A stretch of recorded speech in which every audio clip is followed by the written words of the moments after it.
Welcome to another edition of our Fly Nubian Money panel. You're right here tapped in at flynubianqueentv.com. And let me tell you, we have an exciting topic today. Today, we're discussing dating down or financial capability, the dilemma for Black women.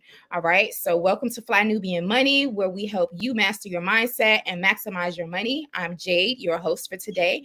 And today, we're going to explore the concept of dating down.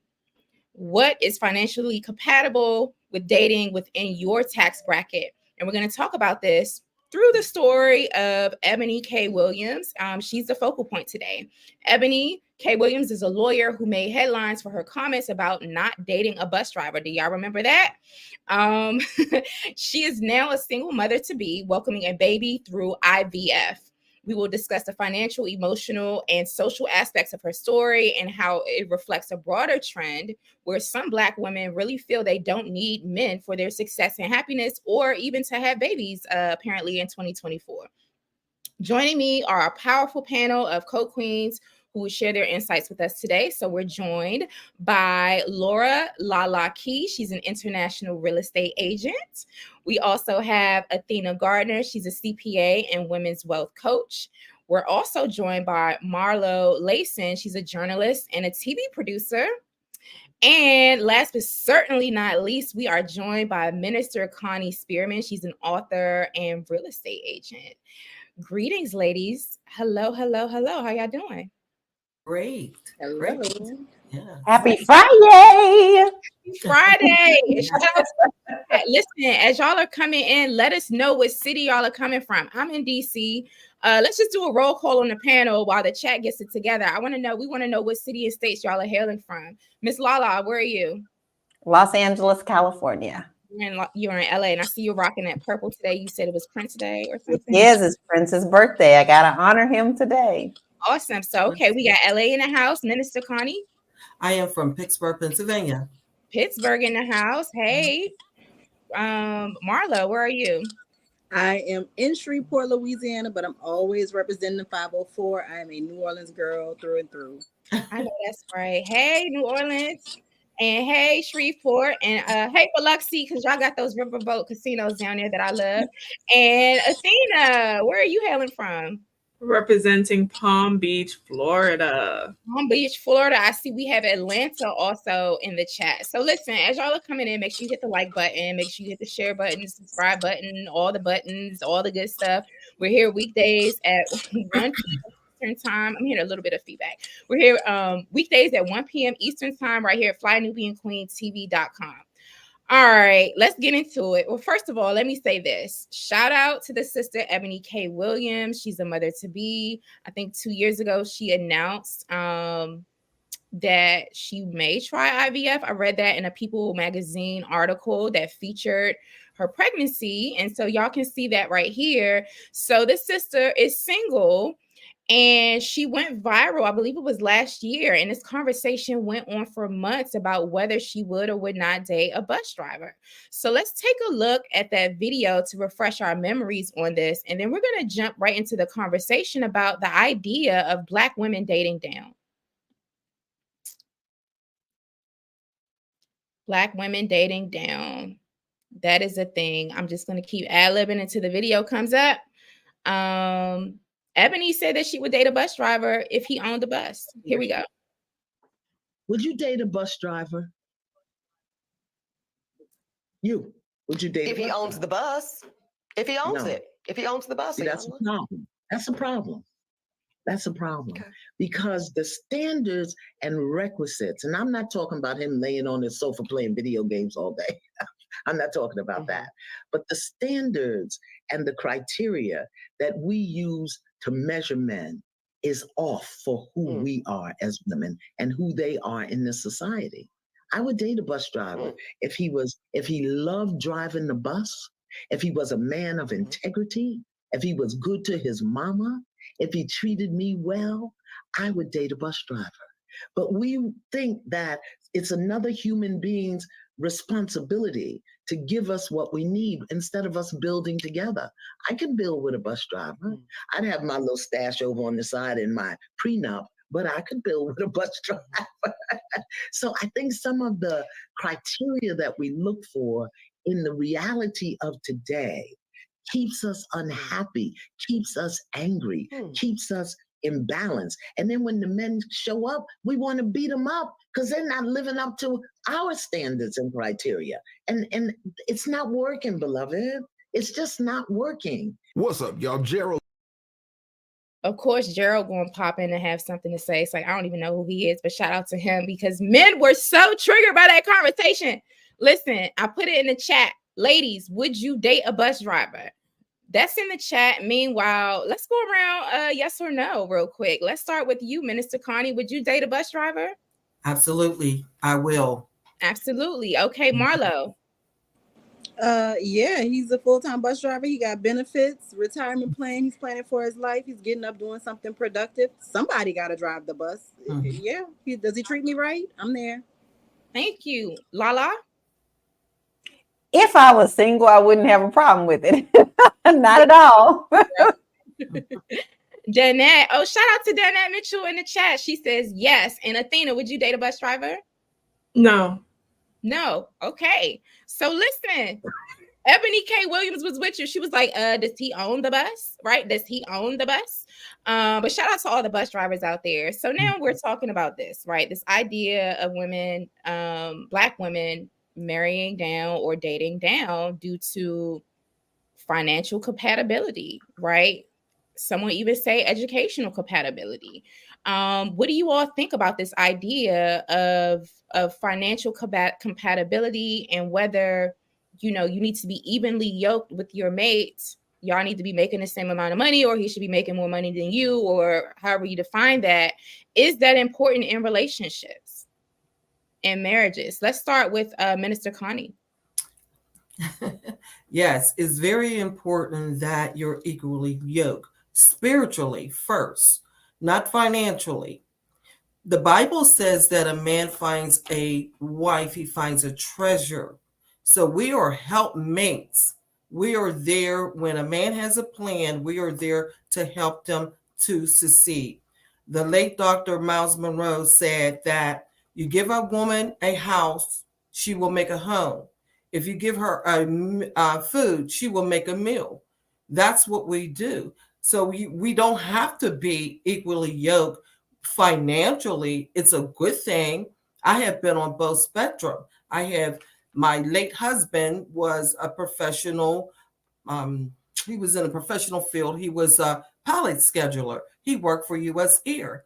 He made a lot of money, and therefore it was rough because he was a little cocky sometimes. And I was in corporate America, but he didn't treat me the same. And now I date someone that is a blue collar worker, and he's good. He supports me. When my husband of many years, he didn't support me on a lot of things. I had to support him. So you have to look at that. So I've been on both spectrum. So, it's about who loves you, who supports you, who's going to be there for you when you need them. And I'm not saying that my first husband wasn't there for me, but it was rough sometimes because he made so much money and he treated me good. And we did a whole lot of wonderful things. So I'm not saying anything bad about him.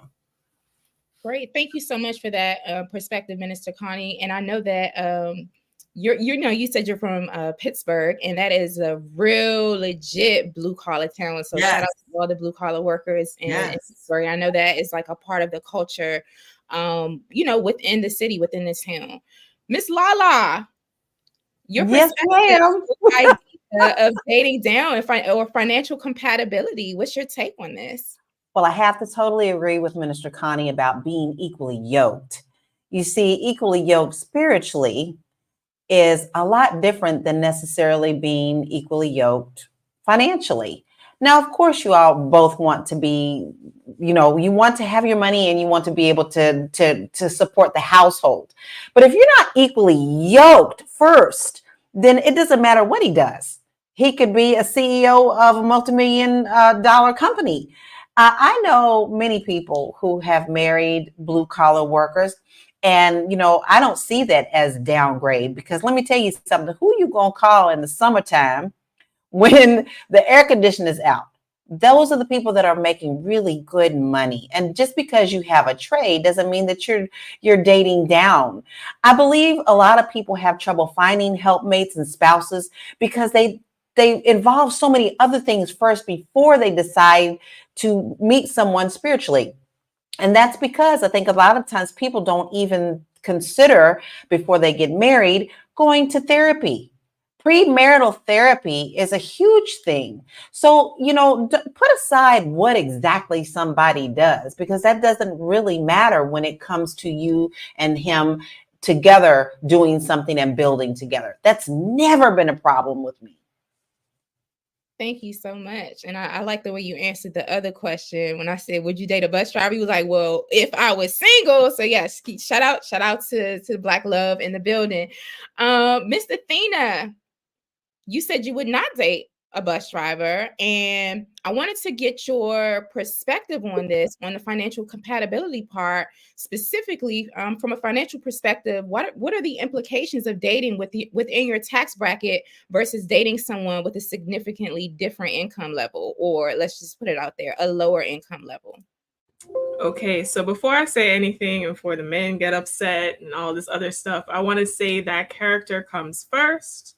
And I'm not advising women to date men just because of how much money they have, because whether or not he has money, if he has bad character, you might as well throw the whole man away, in my opinion.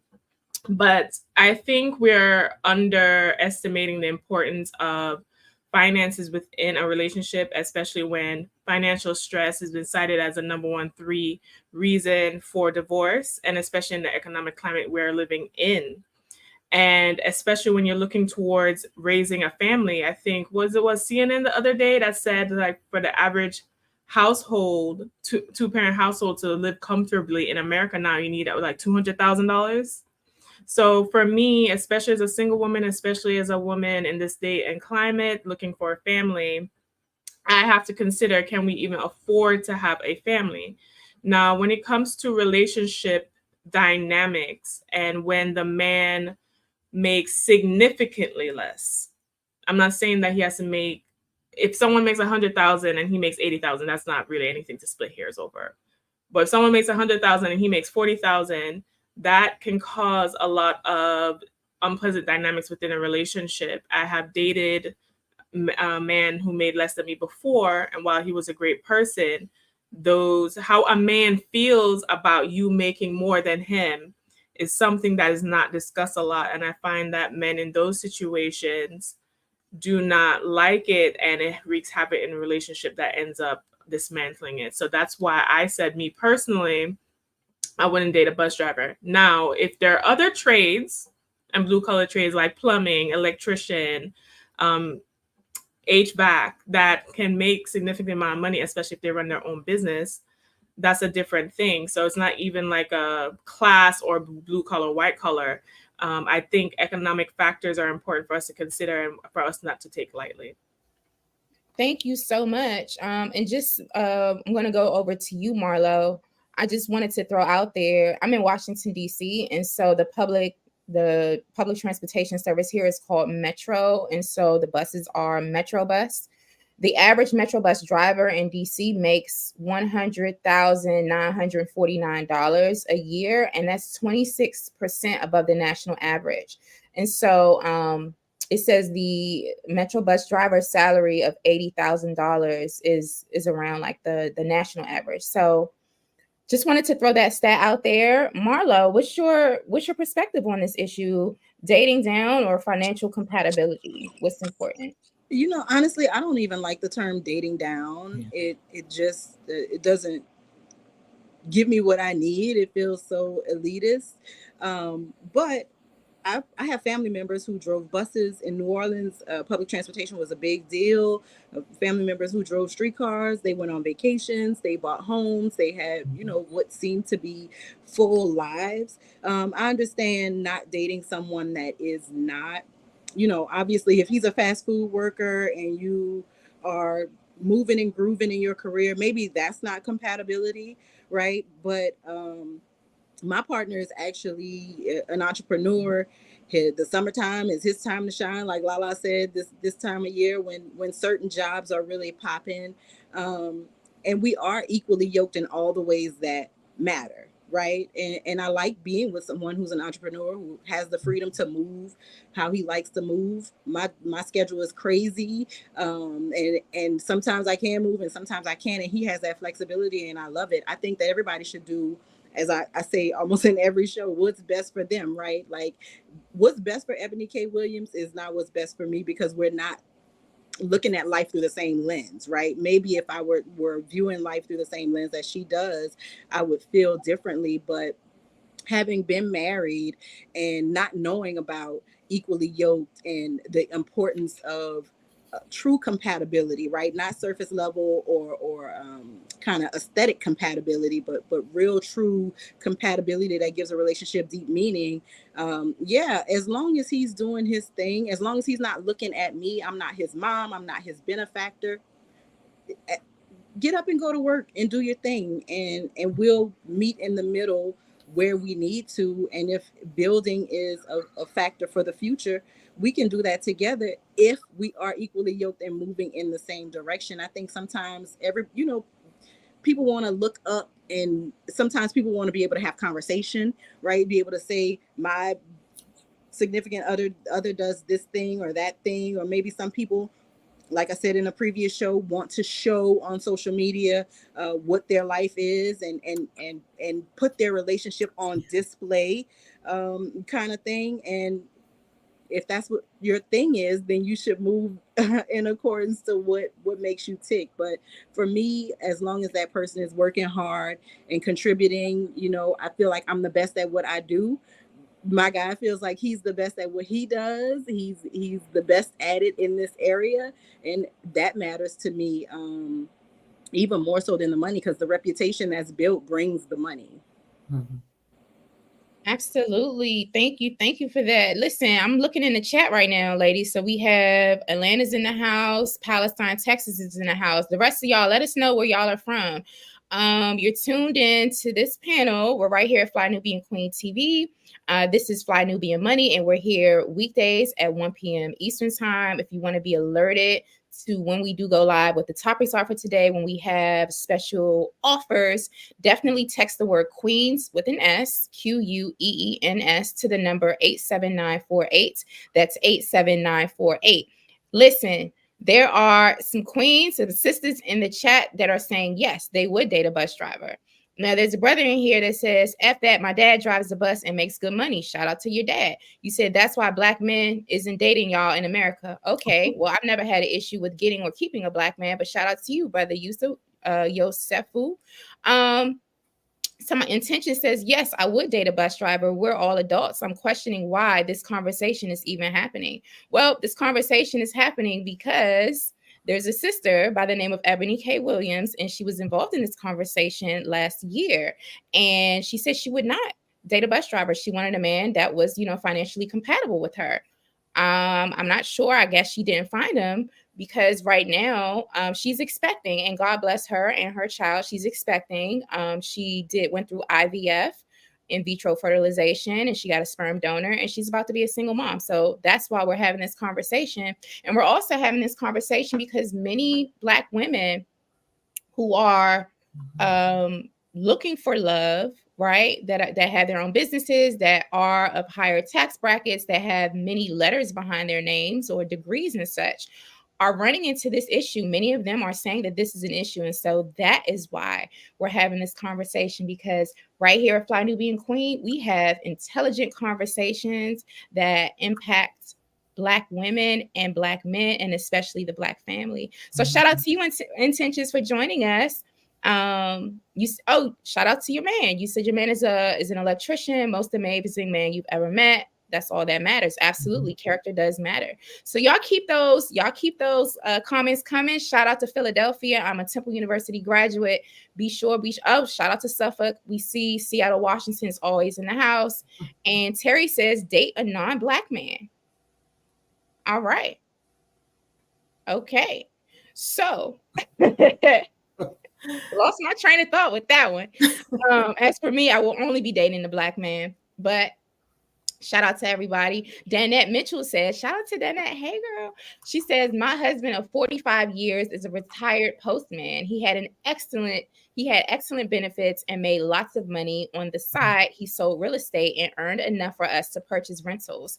He has loving qualities. Yes, and Danette is well loved. I can tell y'all that from personal experience. So shout out to you, Danette. So listen, there's so many ways in which we can take this conversation, but the comment in the chat that says why is this even a thing, why is this even a topic, I want to get y'all's perspective on this, queens. Why are we even talking about whether a black woman would date a bus driver or not, or so-called date down? I do agree with Marlo. I do think that the term is a little, it is elitist, but I'm still going to use it because that's the experience that a lot of black women say, like, I ain't dating down, I want somebody that's going to be evenly yoked with me or whatever.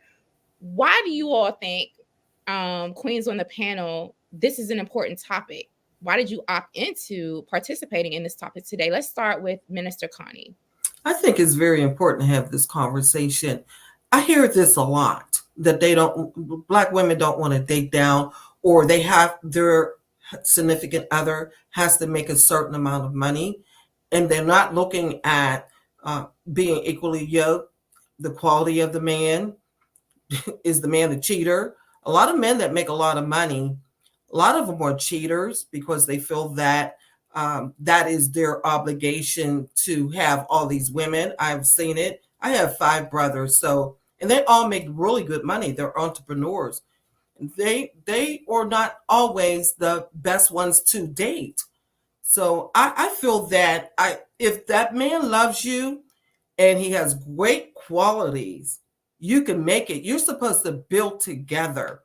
Women, we are helpmates. God, we are a gift to God. I mean, to man. God gave man us as a gift to them. So therefore, we are supposed to help the man, okay, and just help them to build, and we build together. It's not how much money that you have or what kind. I know that when I was young, a lot of men worked janitorial jobs, and they supported their families by sweeping, mopping, doing all those kind of things, and they were great men. My uncles and my father, he was a construction worker. They made good money. So it all depends on that person and that woman and how they're going to build together. Absolutely. Thank you. Lala? I think people get too caught up and they lose the sight of what the ultimate goal is. If you wish to have a partner, a life partner, some things get in the way. Like, I think we cause way too much attention on what somebody does instead of their character. How are they going to love you? Are they going to be a good father? Are they going to be a good mate? Are you going to go and enjoy your life journey together? See, we're all here on a life journey, and you don't necessarily have to have the exact same thing. As long as you have that in the foundation, you can support one another and then still come back together. I know so many people that somebody is a corporation person and someone is out in construction. He's out all day long. She's in a 3-piece suit every day. But you know what? When they get together, they light up a room. Do you hear me? And they are people that we can look up to as an example. She doesn't care. When he first started this construction job, it was a really rough, low job to a lot of people, working hot in the sun all day with tar, come home dirty all the time, filthy, tired, exhausted, worn out. She coming home in a suit. And a lot of people said, they're not going to last. She doesn't want that. And guess what? They're one of the happiest couples I ever know. Don't lose focus of what your goal is with stupid little labels. It's simple as that. Thank you so much. I want to go over to Athena in just a moment. And I see Danette's comment. She says, in the Black community, Black men are often not afforded opportunities and income as Black women. This isn't a new topic. It's all by design that goes back to slavery. Dr. King addressed this topic. Well, yeah, thank you for that. And then I also know that, like, on the like, I've seen data and studies and statistics where on average Black men are making more money in particular industries than Black women. So I think for sure it depends on where we're getting the information, which industries we're talking about. But there is a pay gap between men and women in general in this country, and then also between Black men and Black women. But now what we've seen within the past 30 years or so, and y'all correct me if I'm wrong, or add on to this point, Black women are well educated. We're outperforming Black men in terms of the education gap, right? Black men, it says, account for 24.9% of bachelor's degrees, while Black women, 30.8% of bachelor's degrees. Master's degrees, Black men, 841,000, and Black women with master's degrees, 1,591,000. Doctoral degrees, we're way outperforming Black men. So this is a huge gap, with Black women earning 221,000 master's or doctoral degrees, and Black men 151,000 doctoral degrees. So I do think that the education gap is there for sure. And in certain industries still, we do have Black men out earning Black women. But I just, I wanted to throw that out there. But Athena, I wanted to go to you next, because Ebony K. Williams caught a lot of flack for saying, hey, if he owns the bus, she'll date him. She would not date a bus driver. And personally, I mean, I love the blue collar worker. My father was a blue collar worker. My brother's a blue collar workers, et cetera, et cetera. And I think it's totally okay for Black women to say, hey, this is my preference. This is what I want. I would rather date a man or be with someone that's in this particular tax bracket. And I just don't understand. I didn't understand at the time why so many people got bent out of shape about what Ebony declared for herself and for her life. And I wanted you to kind of weigh in on that point, Athena. I think, especially as a woman, when you have an opinion that does not provide the psychological soothing that a lot of Black men or Black women want to hear, then you're often demonized for having that opinion. I think Ebony is probably similar to me from the standpoint of the opinion is going to be the opinion. What I admire about Ebony is that she wasn't willing to fall on the sword to hold up some Black ideal, right? And she was willing to make her own choice. Now, do I think that was the best choice? In my opinion, no. But every woman has to come to their own conclusions about motherhood and how that looks like, because she basically intentionally made herself a single mom. And there's no shade to single motherhood, but it's very, very hard, and fathers are needed. So for me personally, I could not make that choice. I'd probably just be childless. Mm-hmm. What I want to also say as well is that when we are talking, and I want Black women to hear this and hear me say this to them specifically, because I have friends of all ethnic, racial backgrounds. Mm-hmm. For some reason, we are not supported when we say we want a man that matches us, or we want to be provided for, anything that puts pressure on a man to perform financially. And the conversations that are having in the back rooms with women of other races, that is like a given. That is not even something to be discussing about or to be upset about. Like, the men in those groups understand that if they don't meet a certain standard, that they're probably not doing well and they're failing. Now, what I agreed when we played the clip with Iyanla said that she said that the standards for who men are in the society, right? So the standards that we have don't necessarily align with the standard of who men are in the society today. I actually agree with that, because if you look at statistics and you look at what's happening, which is happening across the board between men and women in this country, period, regardless of race, it's just more drastic within our ethnic group because of all of the racial history and background. So the numbers are just starker for us because of socioeconomics and race. However, what I want to point out to everyone is that every woman has to come to their own conclusion about what's going to work for them long term. Finances are important. They cause stress and headaches in relationships, one. But two, as a group, since we are low on the total pole financially and economically, we cannot ignore these issues. This is why this conversation is important. We have to also be more strategic and not just go off of feelings about what we have to do to progress ourselves forward, especially if we want to compete and create generational wealth for ourselves. Okay, I love great scholar Dr. Frances Cress Welsing. She was a psychologist. She wrote the ISIS papers. I remember watching a lecture from her, and she always said that Black women and Black men need to hold off on having kids until they're 30 and need to do certain things to put ourselves in the economic race that we are apparently losing right now. And it's going to take more than our hurt feelings and what we're not doing to put us further. So as women, we have to make a choice on if I want me and my future generations to be competitive and be taken care of and not flinch every time eggs go to $5, $6, $7 a carton, then I need to pick a partner who can support that. Thank you for that, Athena, and thank you for bringing in, naming our ancestors, Dr. Frances Cress Welsing, who is a phenomenal Black woman, Black psychiatrist.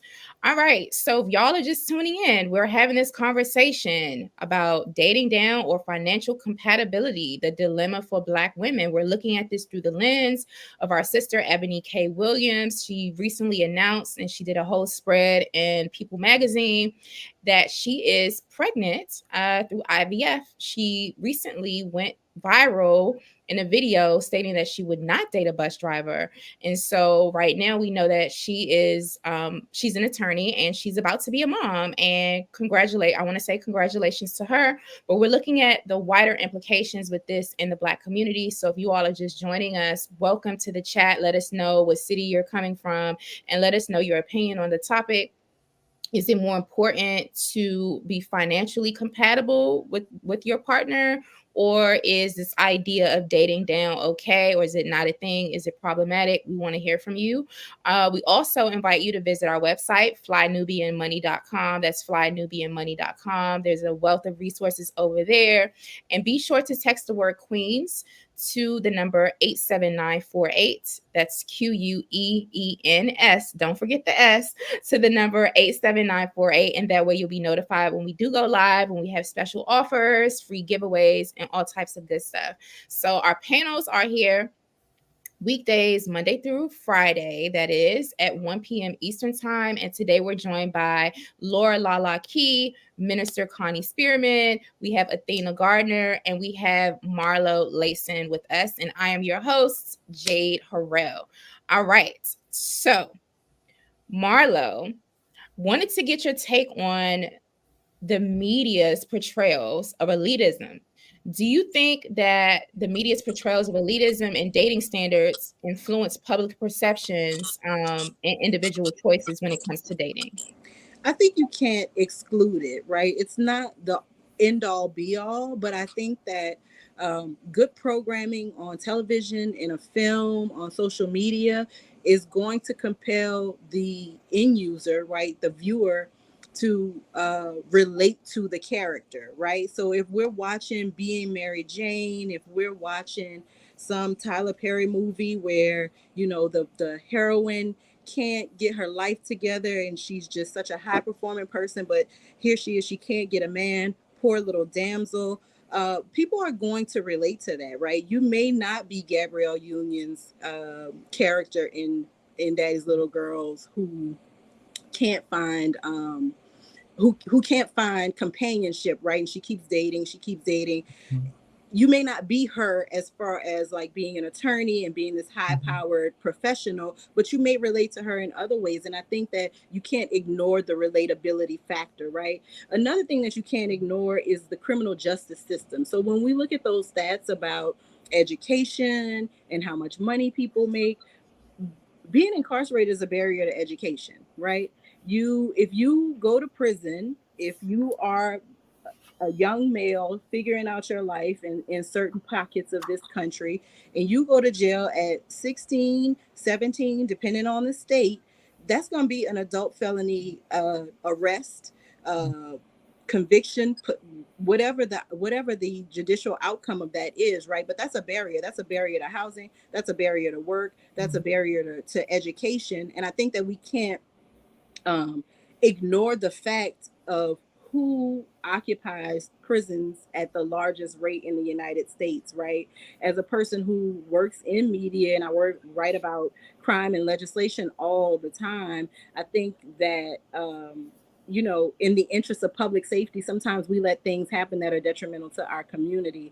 We don't consider the ramifications, right, of what happens when you're young, and then you want to have a life and try to do things and accomplish things in life, but you've made some sort of a mistake, or maybe it wasn't a mistake, right? Maybe you did it on purpose, but now your mindset has changed. So I think that that's also a huge factor in Black women and Black men being able to build wealth, being able to find this financial compatibility. It's what has put Black women so far ahead of the education race, and in many ways the finance race, right, in terms of employment and what one might consider high level employment. And so I think that we have to consider that, and not in terms of making excuses, right, but it's going to land more Black men in blue collar positions. It's going to land more Black men in positions that maybe don't make enough money. But I think if you can go from construction helper to construction foreman, that's going to get you more money, right? So as long as that person is on that job site doing whatever that job is, trying to excel, I think that that is far more important than landing in the middle management position of some corporation and making whatever amount of money that particular job makes. I think as long as people are striving to be the very best, striving to know what is going on with the community, making sure that our young men and young women understand how the criminal justice system is set up to, as Athena pointed out, prevent us from getting on the same economic level as other ethnic groups within this country. I think that there are so many factors that we can't ignore, and that have been really placed. If you think about the 80s and the 90s with the crack epidemic, were really placed in Black communities as a true stumbling block. And many of the check the box and all of those things are a direct result of those policies that came out in the 80s in order to address the crack epidemic. So I think, there are many factors that want our demise, and media is definitely one of them. Absolutely. Thank you so much. Now, I must do this before we hear more from Miss Ebony K. Williams. Shout out to everyone in the chat. I'm really, really appreciating the engagement in there. But I really don't appreciate this particular comment from Mr. Montrell. He says, see, that's the problem. We shouldn't congratulate women for being single mothers on purpose. Well, whether you like it or not, first of all, Ebony K. Williams is not your woman. Let's just be very, very clear. These single women out here, they're not your woman either, not your responsibility. You don't even have to worry about it. Next, everybody, listen, people come into the world. This lady is birthing. She's going to have a child. We pray that the child is healthy. That is something that God called over her life.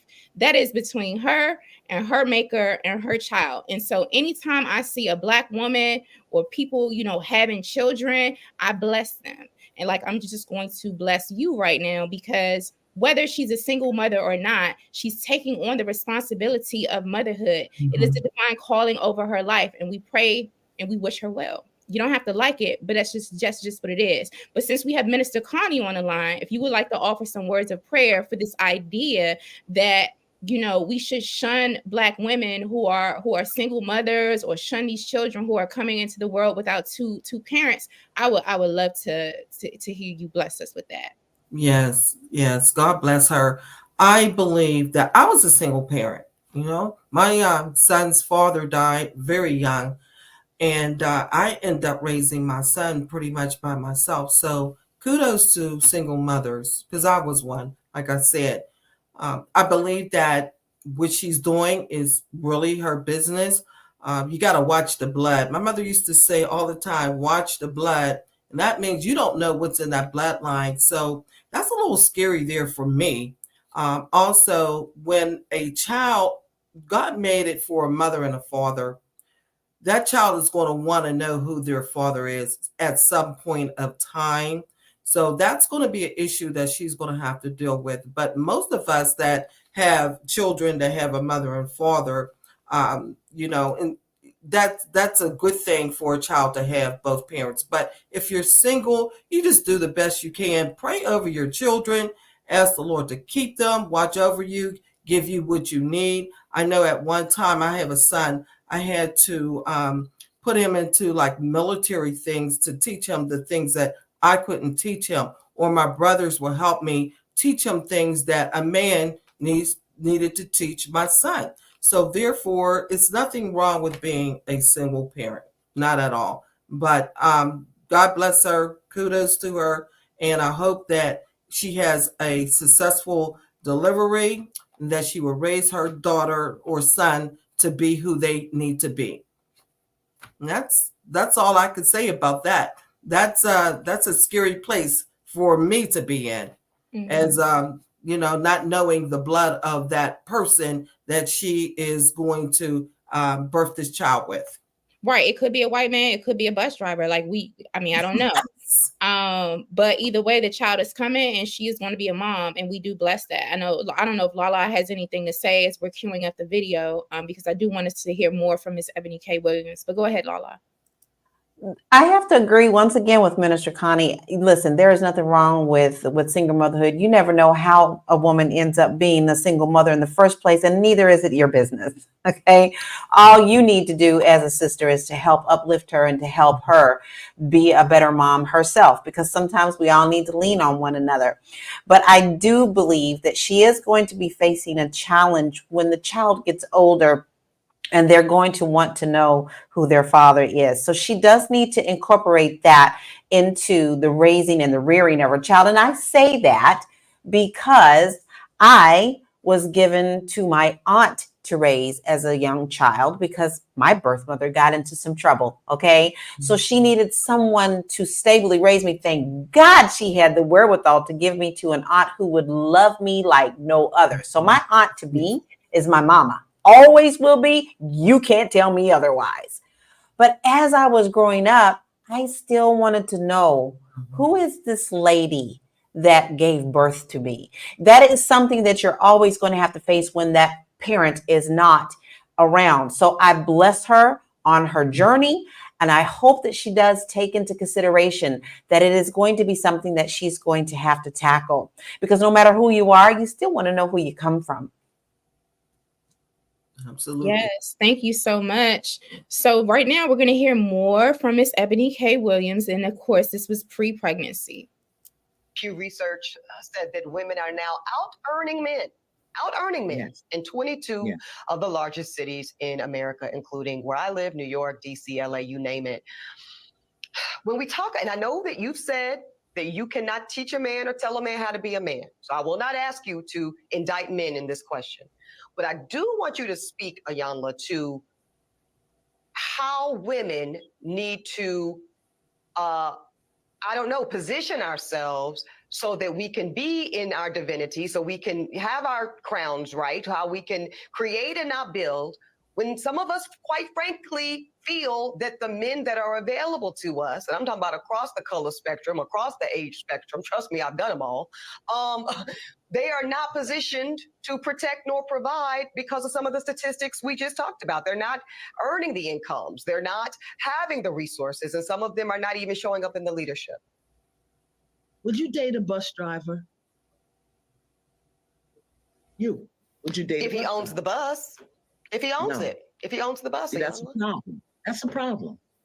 That's a problem. Okay. Because the standards and requisites, and I'm not talking about him laying on his sofa playing video games all day. I'm not talking about that. But the standards and the criteria that we use to measure men is off for who we are as women and who they are in this society. I would date a bus driver if he loved driving the bus, if he was a man of integrity, if he was good to his mama, if he treated me well. I would date a bus driver. But we think that it's another human being's responsibility to give us what we need instead of us building together. I can build with a bus driver. I'd have my little stash over on the side in my prenup, but I could build with a bus driver. So I think some of the criteria that we look for in the reality of today keeps us unhappy, keeps us angry, keeps us imbalance. And then when the men show up, we want to beat them up because they're not living up to our standards and criteria. And it's not working, beloved. It's just working. Okay, so we heard that again. Chat, I would love to hear your ideas. So we know that the sister is now Ebony K. Williams. You heard what she said and some of the reasons for it. And she said, you know, and Athena makes this point all the time, is not just within the Black community, men in general are not, according to their perspective, they're not up to the standard of being a provider. So we know this, yes, Ebony K. Williams is having a child. She did in vitro. She's 40 years old. And right now her child doesn't have a father. What wider implications, Athena, do you think that this has for how we traditionally view the Black family?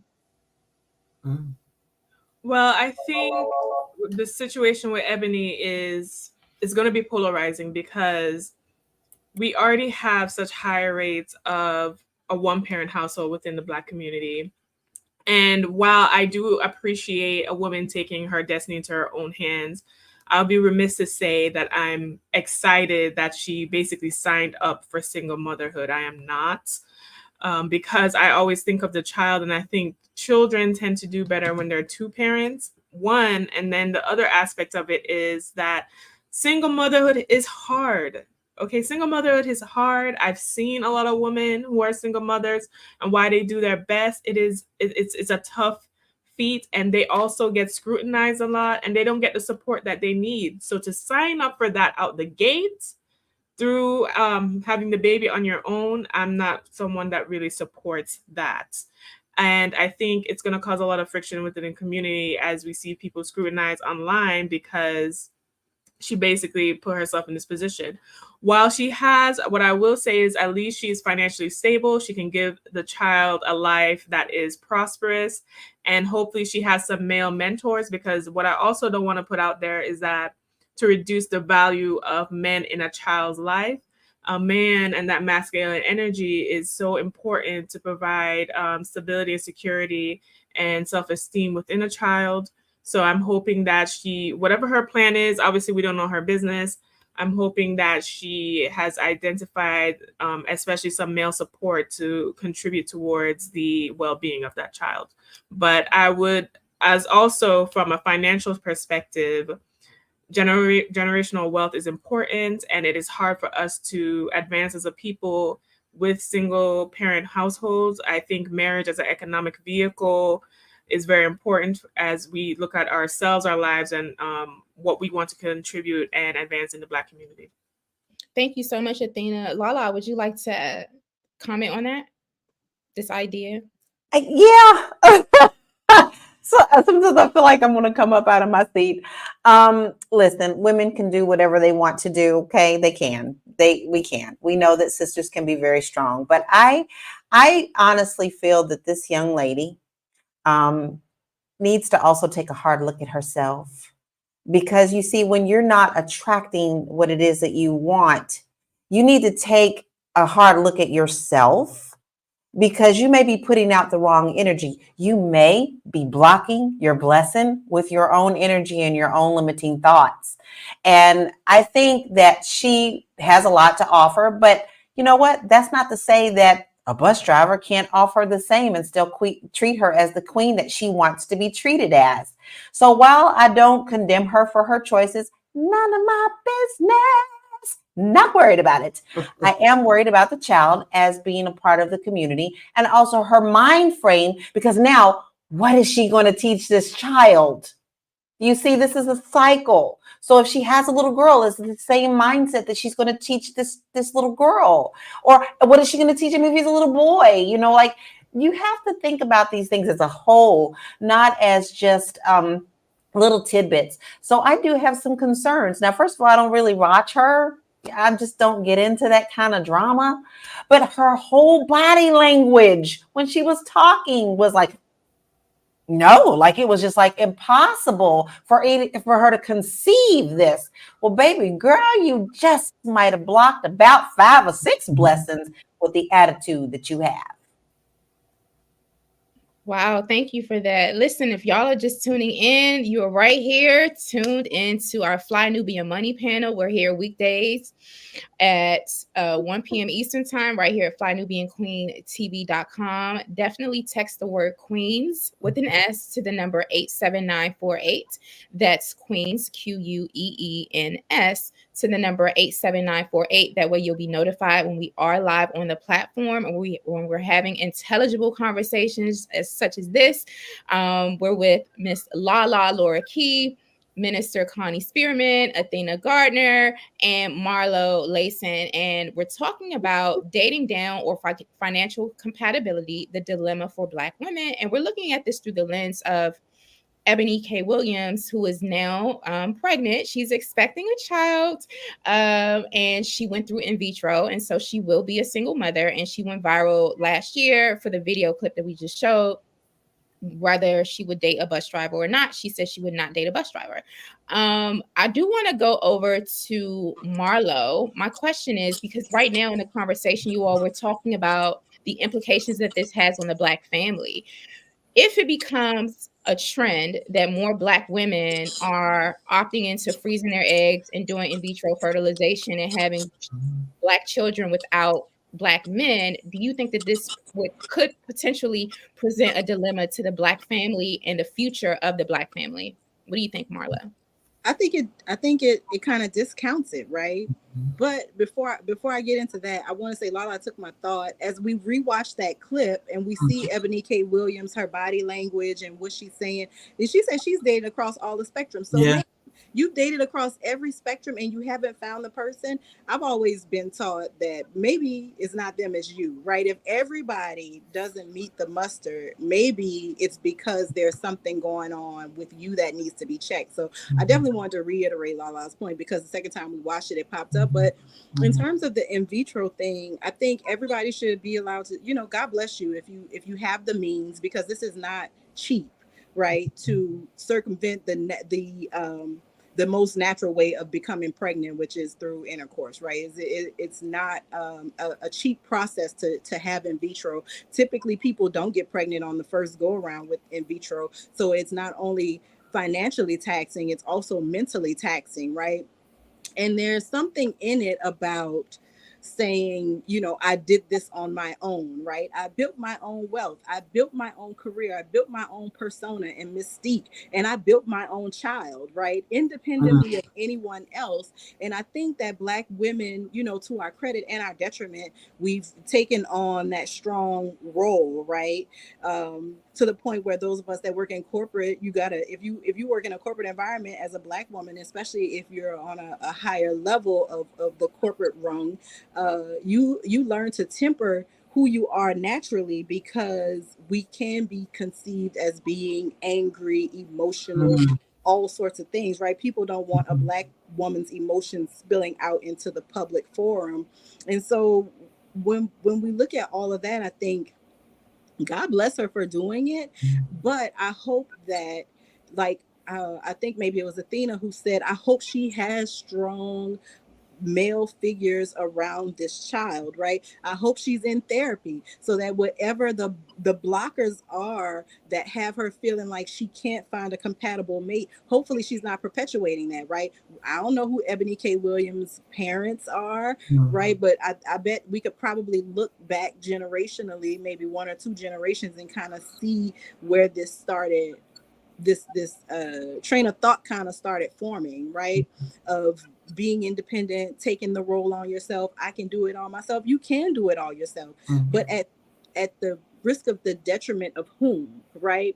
Is it the best thing for the child? I know Ebony K. Williams, I think she was on a Housewives franchise. I know she was, she has a judge show that I see when I go out in the lobby at work. Sometimes she's on there, deciding who should pay or who should leave the house or whatever the case may be. She's written books and all sorts of things. Being a mother is a full-time job. It is the hardest job that I have. Sometimes I got to go to a murder scene. Nothing is harder than being a mom. I have adult children. I have a 14-year-old. It is work every day. A mother does not get time off. So venturing into motherhood by yourself is a very risky venture. And I hope for her mental health and well-being and for the child's growth and full growth that she has a village around her. I hope that she appreciates the concept of a village more than she seems to appreciate the concept of give and go in a relationship, because she's going to need the help to soundly raise a well-rounded human being who understands that they are to be a positive contributor to this world. So God bless you, girl, for doing it alone. I know it took a village for me. I appreciate my village. I love my village. Shout out to the village, because the villagers have never stopped working, and my son will be 29 this year. But yeah. Awesome. Bless you, girl. Bless you. Bless you. Yes. Bless you, sister. And shout out to the village. Shout out to the comment section. And I also wanted to remind y'all that we are on Spotify. Yay! So go over to Spotify and type in Fly Nubian Queen, and you'll get to hear all the good replays and stuff over there, and subscribe to our Spotify channel. Minister Connie. Yes. I wanted to get your final thought, on this topic. You know, I don't know if this is a trend or if this could turn into a trend of Black women going through in vitro, getting sperm donors, and having children as single mothers. If this becomes a trend, and more Black women are saying, hey, I'm not going to wait for, to find the right man to be a mother. I'm ready to be a mother right now. Do you think that this is something that could help or harm the Black community? It will definitely harm the Black community, because God made us to be a family unit of a husband, a wife, and then the children follow under that. So therefore, to do it by yourself, that's not the right perspective as a family, because you want your children to be healthy and be whole as much as possible. But being a single parent, for all those single parents out there, kudos to you. Keep on doing what you need to do. Pray over your children. God only gave us children to teach them to be who they need to be. So I hope that she's able to do that. But I want to say this. She's a beautiful girl. I don't know why she just didn't meet someone to get married to have this child. So it's like it's a power thing that I sense. It's a power thing, like, I'm going to do this, I'm going to do that. She wants to be the female and the male in the relationship because she got a child coming into this world. Now, that father is never going to have an opinion on that child or the direction that child should go.